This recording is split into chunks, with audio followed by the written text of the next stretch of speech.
Jeeves, yeah, no, of course we don't treat our veterans well enough.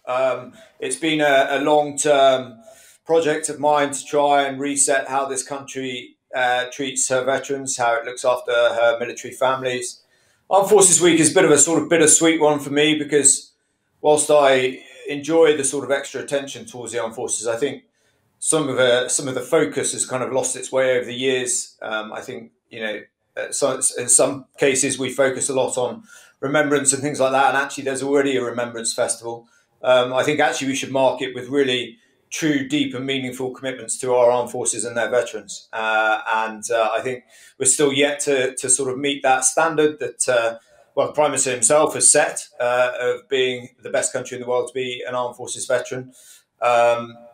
Personally for me, I mean, everybody knows my story. Unfortunately, I had to leave the government because it turned out that that was just a promise, and that we had really no intention of following through on it.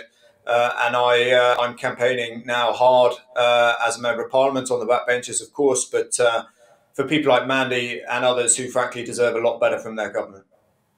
And Johnny, you mentioned there that promises that are not going to be delivered.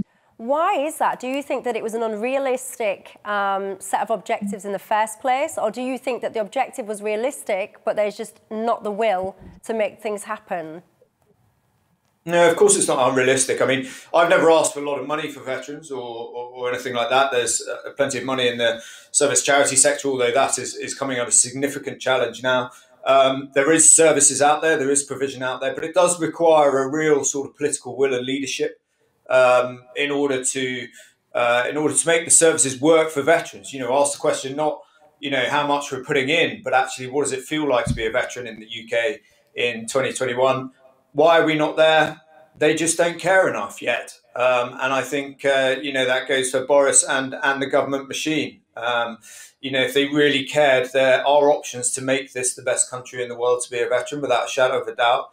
But I will make them care, and I will make their lives as uncomfortable as I possibly can until certainly, they follow through on their commitments thus far. But, I got into this out of the Afghan war because there were so many people who weren't as fortunate as me to come out of that.